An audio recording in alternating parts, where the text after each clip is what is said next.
Tugaw na pa inita, Junior. Dali na. Dita, dali na. Dali na, team. Mag-message siya man, mag-wish siya. Ito na, nagtugaw na lang yung cousin. Di pa nga nilang hatag ng message, kapo-kapo na lang yun. Diba? Emotional family. Sensitive, yet very true. Hello, Ma. Happy birthday, Ma. Thank you, na. Si Mama nag-visit sa iyo, si Mama Lili. Imingalala sa iyo. Ayun sa ako na iwan mo nililing na happy birthday.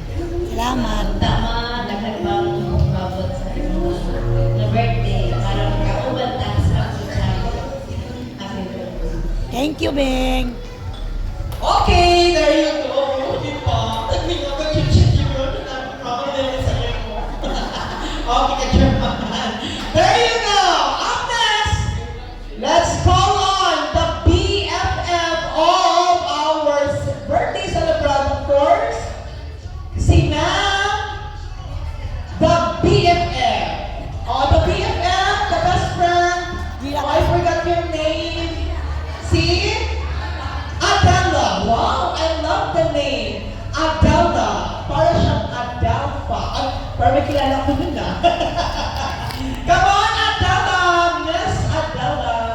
Wow, grabe ka sexy. Only one kay Mama Nelma. No wonder why they are friends.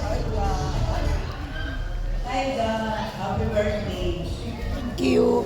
Pagyapon ka tayo mo sa mga Of course. sa aligan mo nga pag-bring. Napunta.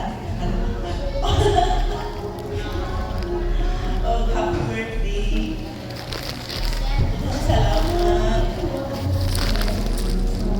Thank you, ga. Di ako yatag sa mo nga. Di ba? Di ba nga sinabi ng mabati ako? Ay, hindi mo ni gift. Thank you. That's their friend term. Kasama. Beshi, Besh, Maila ka.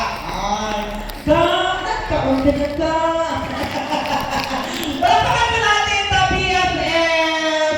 Alright, up next, of course, from the church, Nanay Leti.